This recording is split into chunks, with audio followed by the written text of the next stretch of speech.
Chères sœurs, chers frères, nous vous souhaitons la bienvenue pour le service divin de ce dimanche qui est diffusé à partir de l'église de Strasbourg. Au début du service divin, nous chanterons le cantique numéro 150, « Je louerai l'Éternel de tout mon cœur ». Pour vous permettre de chanter, le texte des cantiques apparaîtra en bas de votre écran. Nous vous souhaitons une bonne réception, ainsi que beaucoup de joie et une riche bénédiction lors de ce service divin. Merci.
Père bien-aimé, Dieu Tout-Puissant, c'est avec une grande joie et une profonde reconnaissance que nous venons ce matin dans ta maison.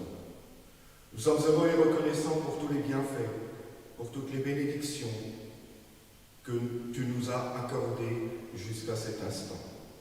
Nous te sommes infiniment reconnaissants aussi pour les richesses que tu nous donnes. Nous te remercions pour la fête de Pâques. Nous avons pu célébrer la résurrection et nous croyons profondément en notre propre résurrection.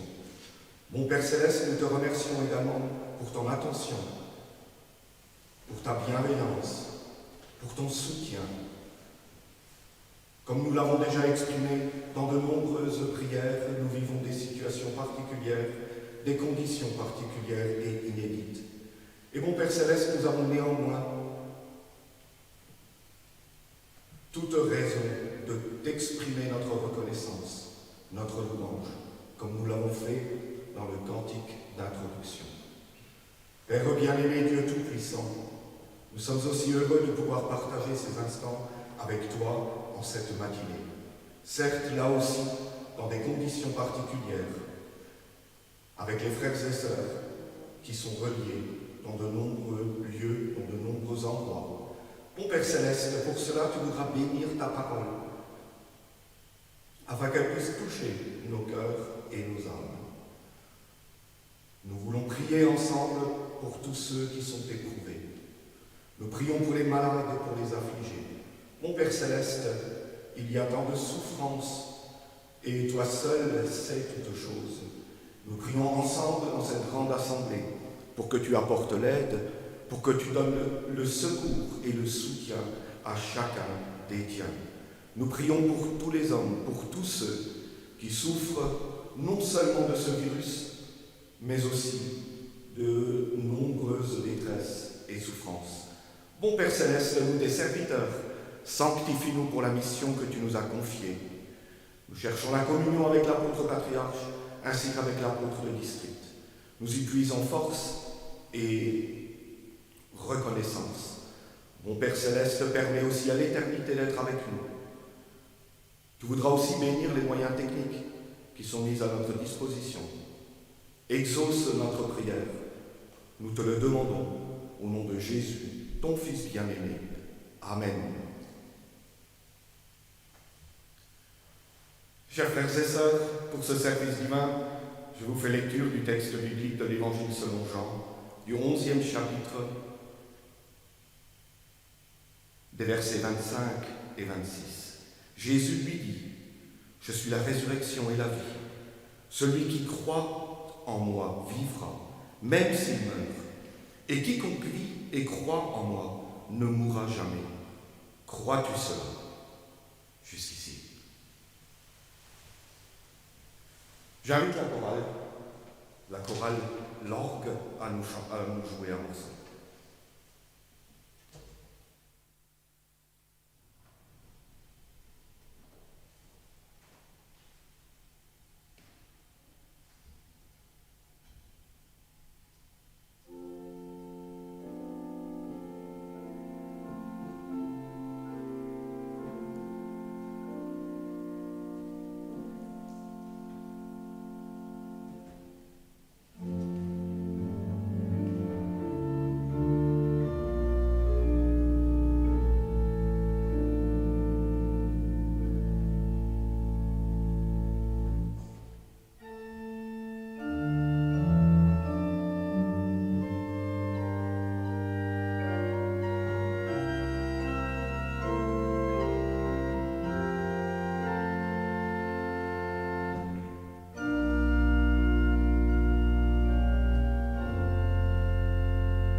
Chers frères et sœurs en Christ, je suis heureux et reconnaissant de pouvoir partager, de pouvoir vivre ce service divin ici et dans tous les endroits où vous êtes, où vous vous retrouvez, et de partager la parole de Dieu. C'est vrai, peut-être que cela devient un peu répétitif. Nous vivons des circonstances inédites, mais nous avons aussi ce profond sentiment que malgré ces conditions, malgré ces situations, notre bon Père Céleste ne nous abandonne pas et nous donne tout ce dont nous avons besoin. Nous avons chanté au début de ce service divin le cantique 150, « Je louerai l'Éternel de tout mon cœur ». Peut-être la première pensée, c'est de se dire ce n'est pas un chant adapté à la circonstance. Les uns et les autres rencontrent des difficultés et je ne doute pas, les difficultés sont diverses et variées. Et pourtant, je voulais exprimer ce matin, c'est peut-être une audace chrétienne, mais importante à nos yeux et à mes yeux, que malgré ces situations, ces circonstances, malgré la souffrance, malgré le deuil, malgré les conditions difficiles, notre foi, notre espérance vivante en la résurrection de notre Seigneur et la nôtre nous pousse à toujours louer l'Éternel de tout notre cœur. Je voudrais aussi profiter de cette occasion pour m'excuser aussi pour les inconvénients du Vendredi Saint. Et par cette occasion, souhaiter la bienvenue à chacun pour ce service divin ce dimanche matin. Je sais que dans de nombreux foyers, nous sommes reliés et nous avons pris l'habitude de nous relier de cette manière. Je voudrais juste faire juste vous donner un exemple ce matin même. Nos frères et sœurs qui sont à l'autre extrémité de la terre sont aussi reliés, je pense, à nos frères et sœurs de Nouvelle-Calédonie. Et je m'en réjouis juste pour ne citer que eux. Et j'espère que nous pourrons vivre aussi maintenant quelques instants et ressentir aussi et expérimenter l'amour de Dieu dans toute sa grandeur, dans toute sa richesse. Dimanche dernier, nous avons célébré la fête de Pâques avec l'apôtre patriarche. À cette occasion, nous ne nous sommes pas seulement souvenus de ce que Jésus a vécu, de son sacrifice et de sa résurrection, mais nous avons aussi fortifié notre foi en notre propre résurrection. Ce Jésus qui est le premier, qui est rentré le premier dans son royaume avec le corps du ressuscité. Nous voulons nous aussi le vivre. Et je souhaite à chacun d'entre nous que dans cette phase post-pascale, après la fête de Pâques, nous puissions nous aussi, encore davantage en cette période, intérioriser, comprendre et affermir notre foi en l'avenir, notre espérance en notre propre résurrection. Chers frères et sœurs, ces jours-ci, je me suis préoccupé ou une parole m'a poursuivi. C'est une parole fort connue dans les Saintes Écritures, vous la connaissez tous. Cette parole des Actes des Apôtres au 2e chapitre au verset 42. Je l'ai devant moi. Cette parole biblique marque la fin du discours de Pierre à Pentecôte. Mais cette parole marque aussi le début de quelque chose de tout nouveau, d'une ère nouvelle, avec plus d'altruisme, avec beaucoup plus de solidarité.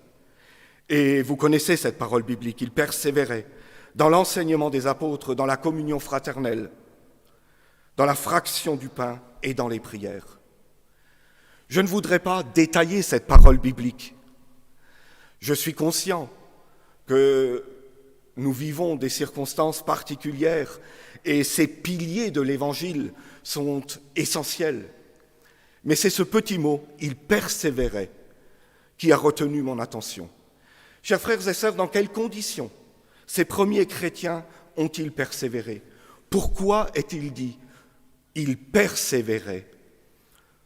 Persévérer, ça veut dire être assidu, ça veut dire résister, persister malgré les difficultés, être obstiné, acharné, ne pas se laisser abattre. Et chers frères et sœurs, les conditions dans lesquelles cette parole biblique a été mentionnée, certainement écrite par Luc, n'est pas anodine. Après la résurrection de notre Seigneur, les fidèles, ceux qui ont suivi Jésus, se sont retrouvés. Les apôtres se sont mis à prêcher, à parler, sans tenir compte du moindre risque. On les a pourchassés, on les a jetés en prison. Et d'ailleurs, vous savez très bien, les apôtres ont quasiment tous, sauf Jean, été tués, sont morts de mort brutale. Et chers frères et sœurs, et pourtant, ils persévéraient. Les conditions sont faciles à comprendre, dans lesquelles les premiers chrétiens persévéraient. Je voudrais juste vous donner 2 exemples, juste pour marquer un petit peu la difficulté, qui n'est de loin en rien comparable à notre situation aujourd'hui. Le premier exemple, c'est le diacre Étienne. Le diacre Étienne était actif, engagé, rempli de sagesse. Il est même dit qu'il faisait des miracles et des prodigues. Et il a été injustement condamné.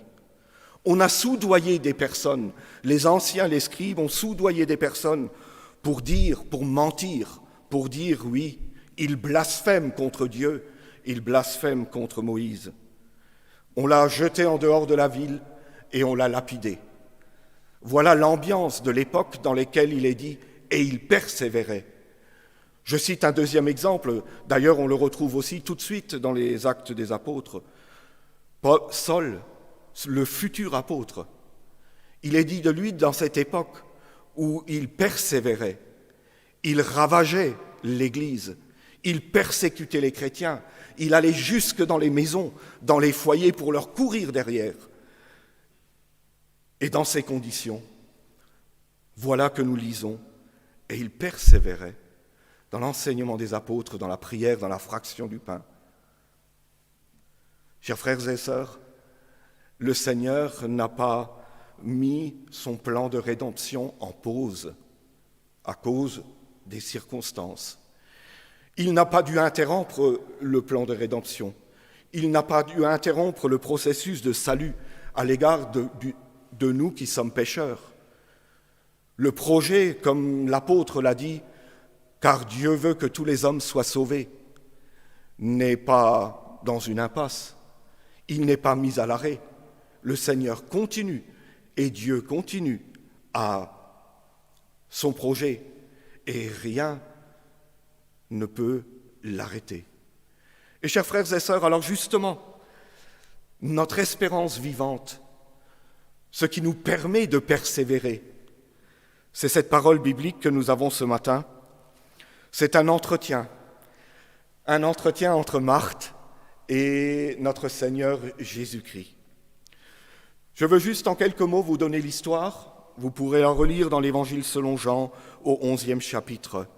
Lazare, que Jésus aimait particulièrement, est tombé malade.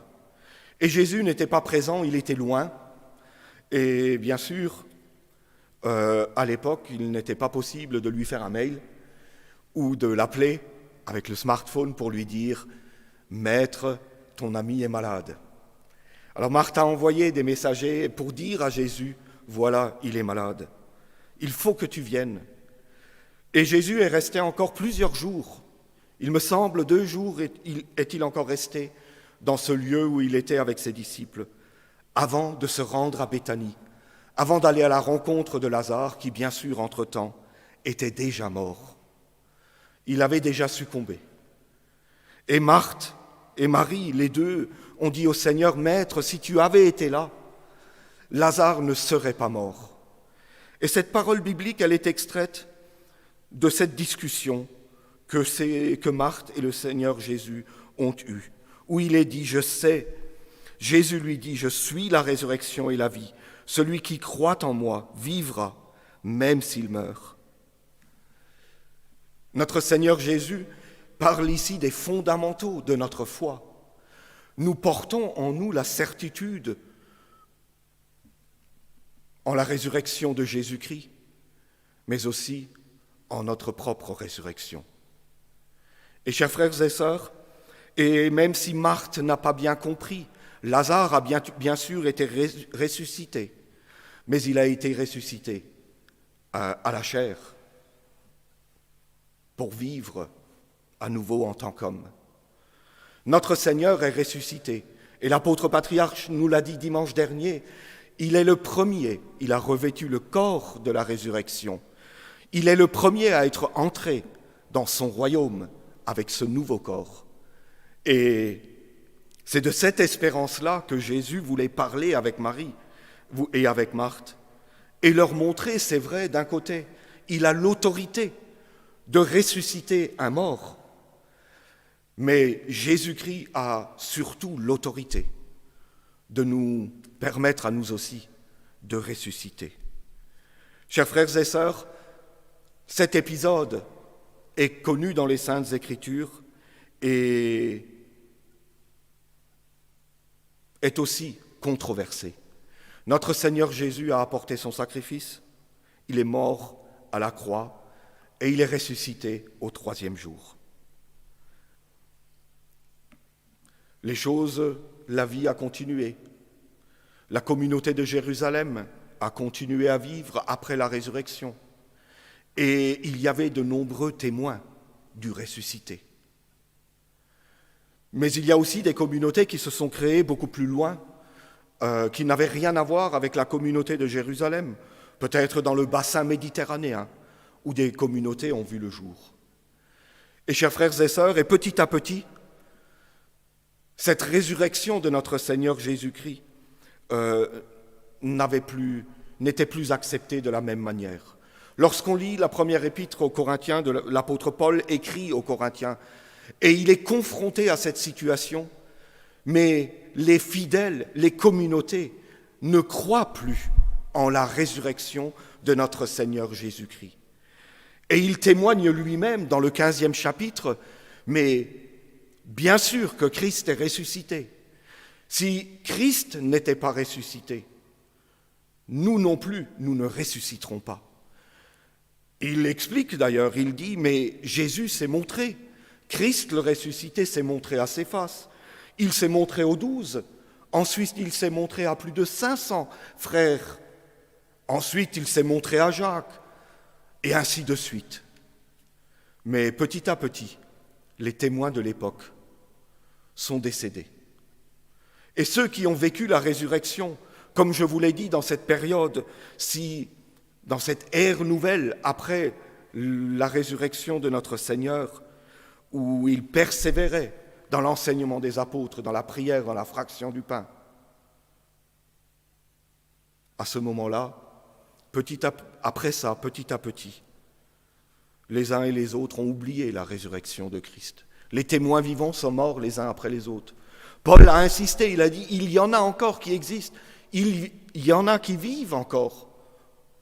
Mais il a dit, mais cette résurrection a été mise.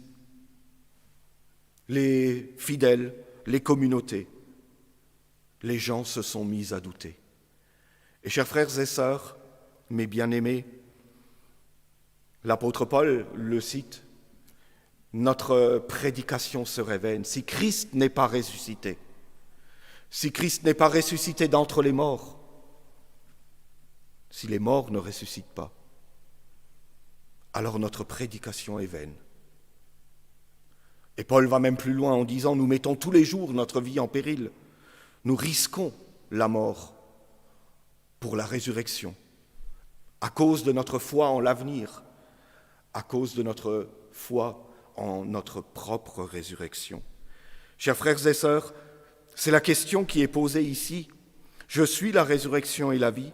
Celui qui croit en moi vivra, même s'il meurt. C'est une condition essentielle. Si le christianisme, c'est vrai qu'aujourd'hui, la foi disparaît petit à petit. Si le christianisme, et même si les chrétiens ne croient plus en la résurrection, chers frères et sœurs, n'est-ce pas l'élément central de notre vie de foi?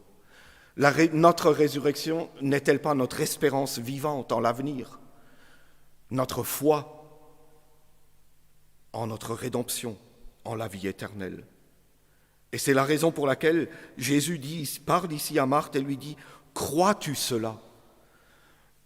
Je voudrais nous poser la question à nous aussi, même dans ces temps difficiles. Croyons-nous que Christ est ressuscité? Que ce n'est pas seulement un symbole? Croyons-nous en notre propre résurrection? Croyons-nous encore en le retour de notre Seigneur Jésus-Christ? Chers frères et sœurs, ce sont des questions essentielles, ce sont les fondamentaux de notre foi sur lesquels nous bâtissons notre avenir. Nous croyons que Christ est ressuscité et que nous aussi, nous ressusciterons. Dans ce contexte, j'aimerais poser une question. Chers frères et sœurs, je vous ai parlé de ce verset biblique, il persévérait dans l'enseignement des apôtres. Comment les premiers apôtres ont-ils eu les forces, malgré les difficultés, malgré les persécutions, malgré les risques pour leur vie, d'annoncer la parole de Dieu partout, avec joie, avec détermination, avec courage? D'où ont-ils trouvé les forces pour pouvoir, malgré les contraintes et les difficultés? Ils ont été jetés en prison. Jean et Pierre ont même dit au Sanhédrin « Ce que nous ne pouvons pas ne pas parler de ce que nous avons vu. » Et chers frères et sœurs, c'est la raison pour laquelle ils ont puisé leur énergie, tout simplement dans cette foi en la résurrection de Jésus, parce qu'ils ont vu le ressuscité. Après la résurrection, il s'est montré à eux. Et je souhaite de tout cœur que cette énergie, cette force, puisse aussi aujourd'hui animer le monde chrétien, le christianisme, notre Église, ne pas perdre ce qui sont les fondamentaux, la résurrection des morts, la résurrection de Jésus, de Christ, et le retour de notre Seigneur Jésus-Christ.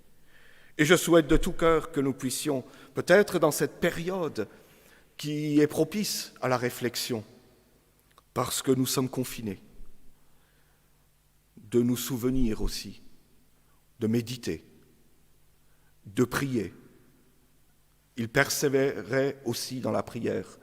Je suis convaincu que la prière ou la lecture dans les Saintes Écritures sont une thérapie spirituelle qui nous permettent aussi de garder l'espérance, non pas seulement en des jours meilleurs, mais aussi en le retour de notre Seigneur et en notre propre résurrection. Amen. Chers frères et sœurs, j'ai invité l'évangéliste de district d'Ulk de Strasbourg à nous accompagner ce matin. Je l'invite à nous servir et je nous propose de chanter ensemble, là où vous vous trouvez et ici, le cantique 90. Nous chanterons la première et la deuxième strophe.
Mes bien chers frères et sœurs, chers amis, chers invités, vous tous qui participez à ce service divin.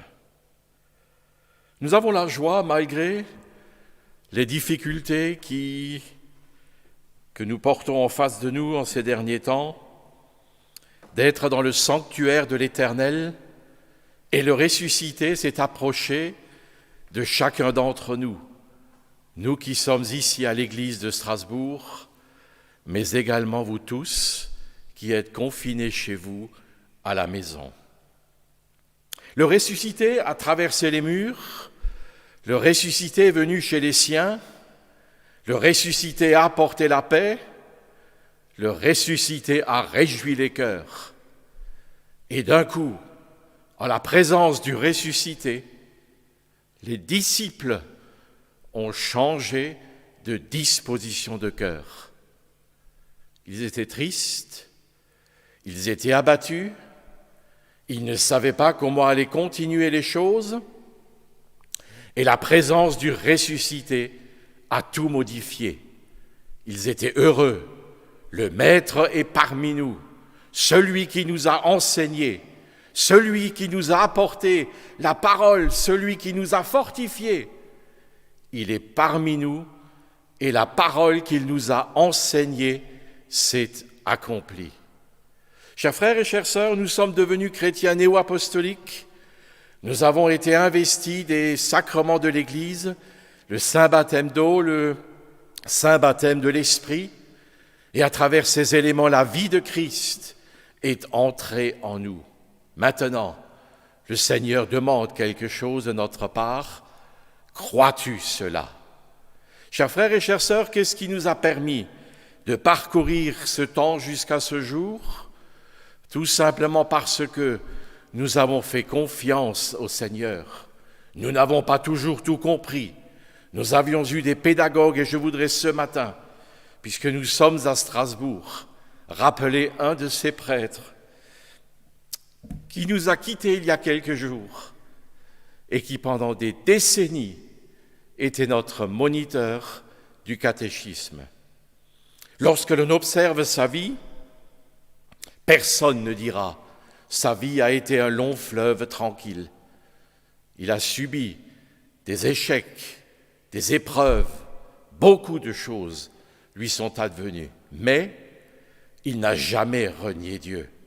Il est resté fidèle à la promesse qu'il a donnée à l'Éternel et nous avons donné une promesse, nous l'avons entendue ce matin et nous voulons maintenant persévérer. Le Seigneur a posé une question à un moment donné. Mais lorsque le Fils de l'homme viendra, trouvera-t-il de la foi? Oh, ce n'est pas qu'il était conscient d'un échec total de son œuvre, mais c'était un avertissement. Persévérer jusqu'à la fin, avancer sans comprendre, parce que c'est cela la foi, mes frères et mes sœurs, c'est cela qui nous a permis de continuer le chemin.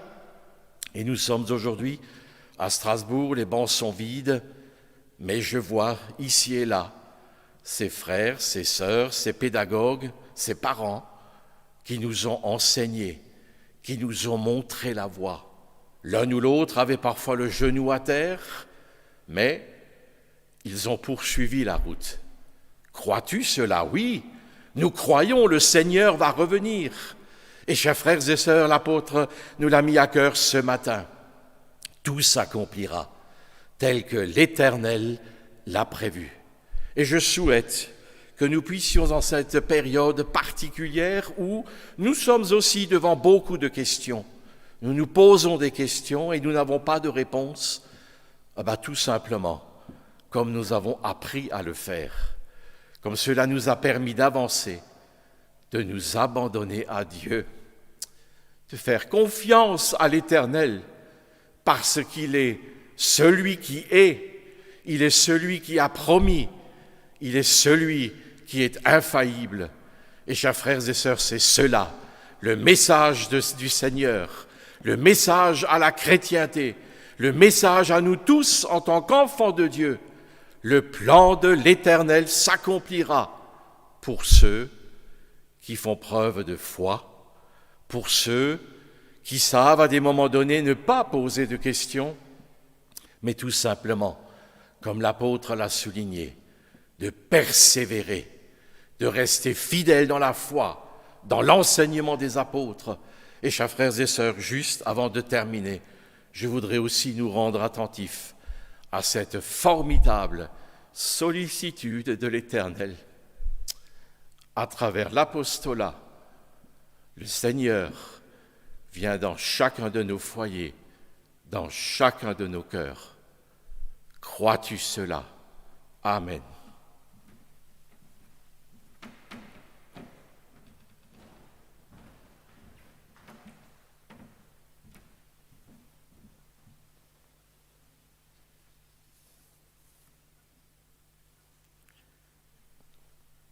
Chers frères et sœurs,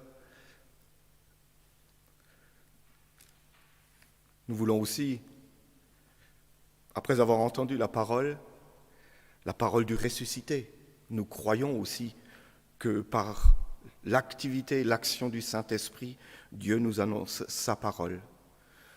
Et que nous ayons peut-être aussi ce matin à nouveau ressenti l'amour de Dieu, sa sollicitude à notre égard, et qu'il ne nous laisse pas tomber.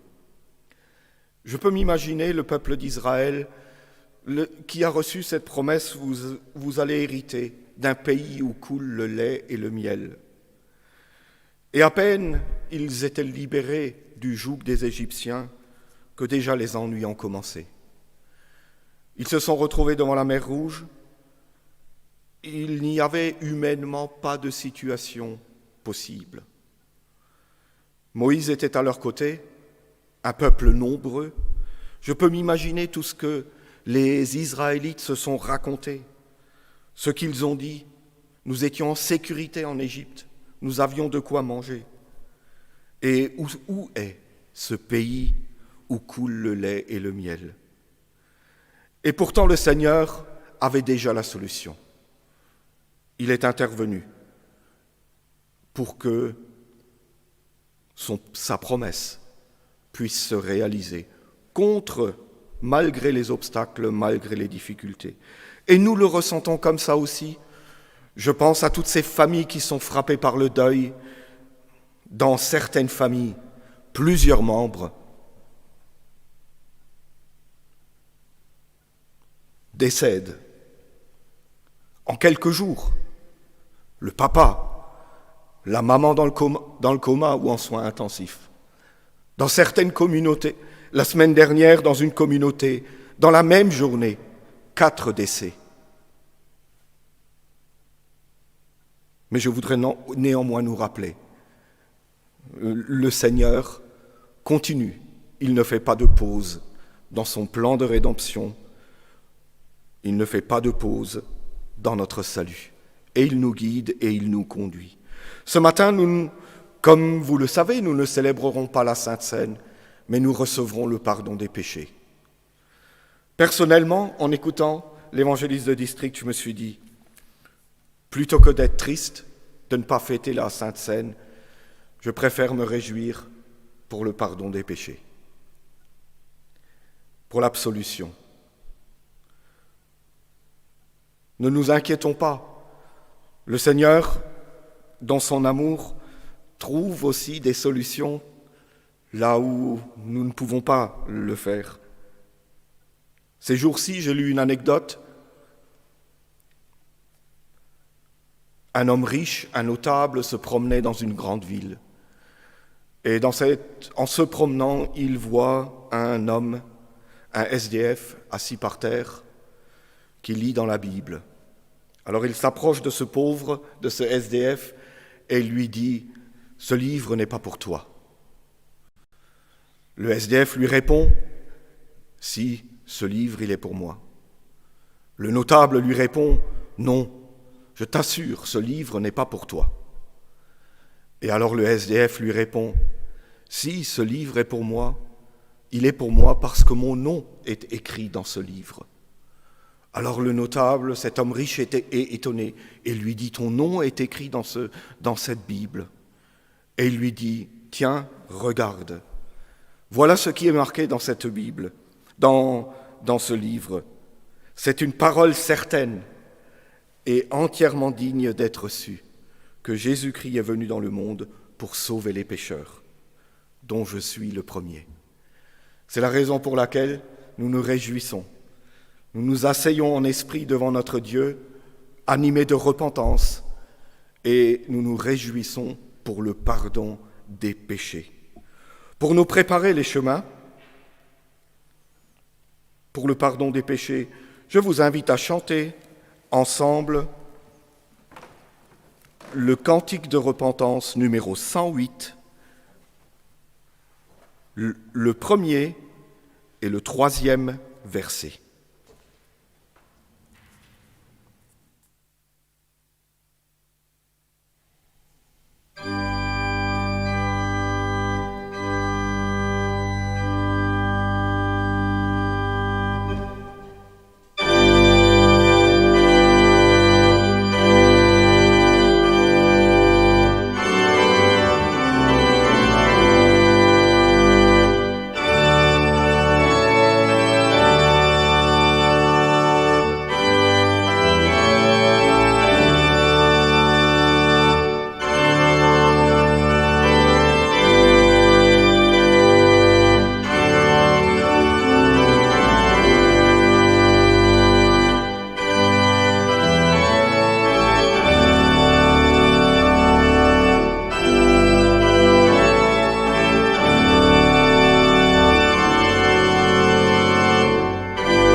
Chers frères et sœurs, levons-nous pour réciter la prière que nous a enseignée notre Seigneur.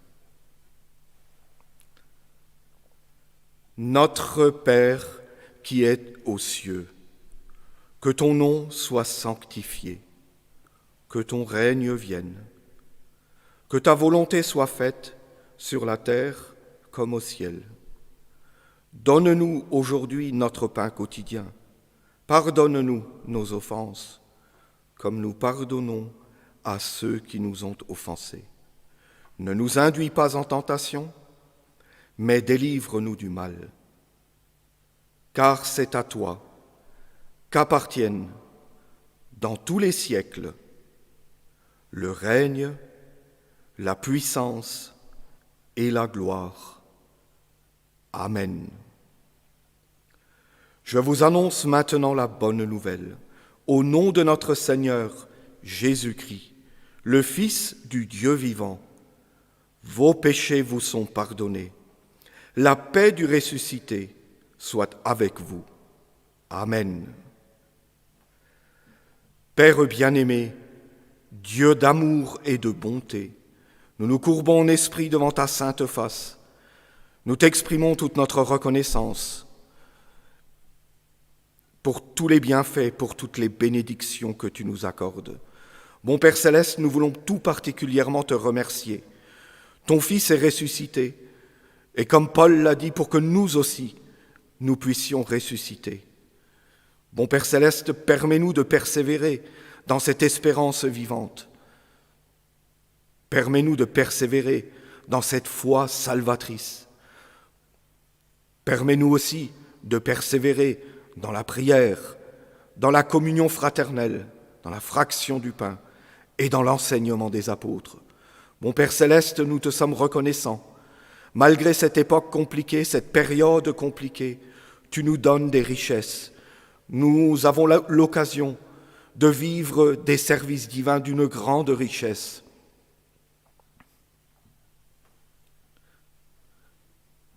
Nous avons l'occasion de partager de grands trésors. Tu mets à nos dispositions des moyens techniques exceptionnels pour que nous puissions aussi assurer la pastorale, pour que nous puissions prendre soin les uns des autres. Bon Père céleste, dépose sur cet engagement commun une grande bénédiction. Maintenant, nous sommes aussi heureux pour le pardon des péchés. Bon Père céleste, nous t'en sommes particulièrement reconnaissants. Et nous, en cette semaine qui s'annonce, nous voulons aussi ensemble prier les uns pour les autres, nous soutenir mutuellement, nous encourager et persévérer. Exauce notre prière, nous te le demandons au nom de Jésus. Amen.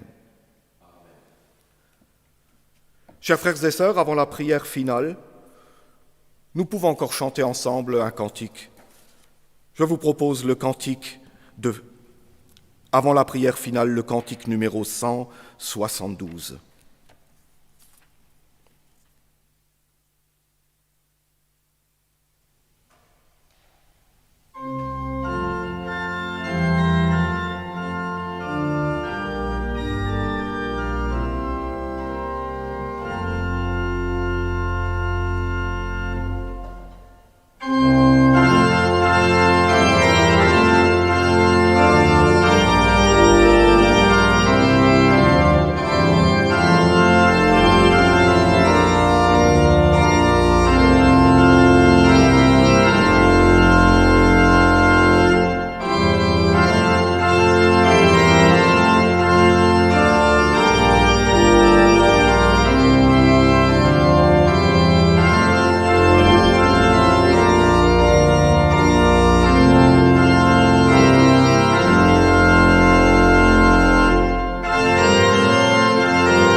Remercions encore.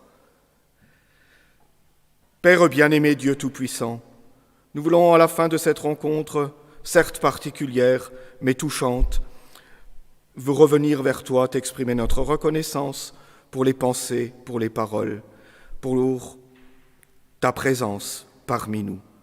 Bon Père Céleste, nous voulons à nouveau prier pour tous ceux qui sont éprouvés. Nous avons évoqué les nombreuses familles touchées par le deuil, par la séparation.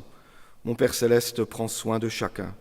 Nous pensons aussi à tous ceux qui rencontrent des difficultés, peut-être économiques, financières. Nous te prions, bon Père, accorde à chacun également ceux qui lui est nécessaire et utile. Bon Père Céleste, tu voudras également bénir ton Église.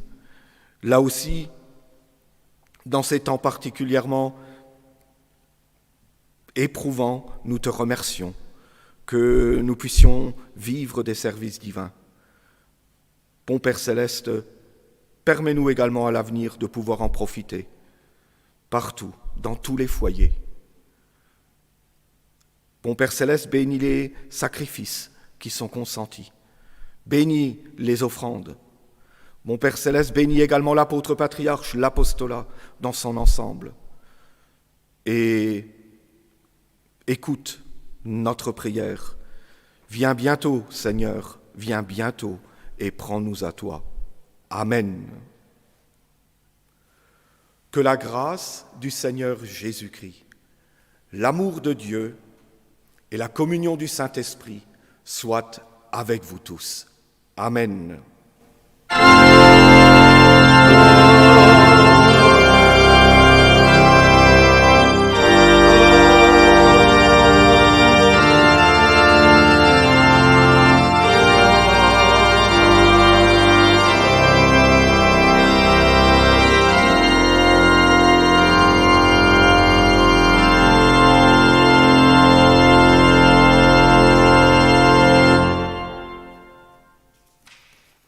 Voilà, chers frères et sœurs, le service divin est presque terminé. Je remercie chacun d'entre vous pour vos prières, pour votre soutien. Je dois avouer que c'est la première fois de ma vie. J'ai déjà prêché dans des très petites communautés, mais jamais dans une communauté vide. Mais la chaleur, nous la ressentons aussi ici, de cet endroit.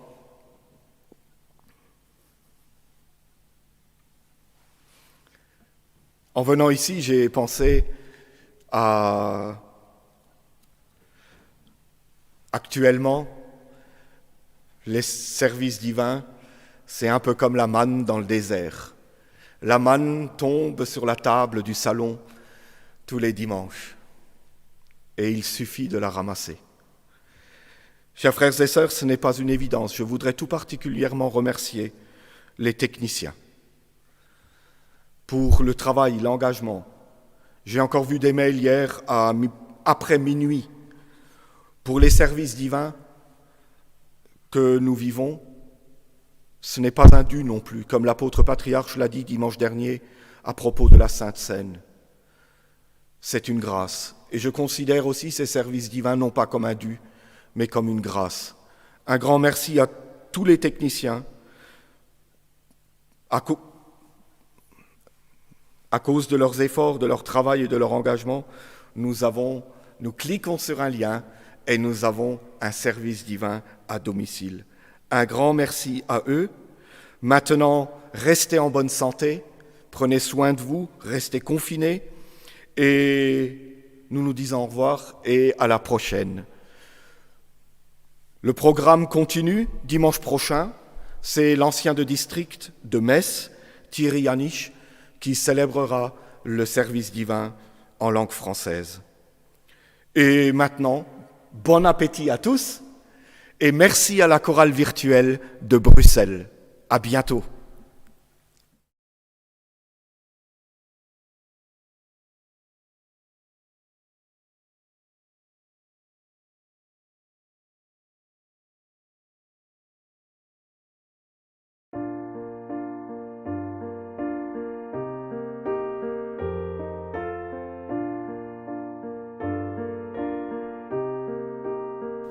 Show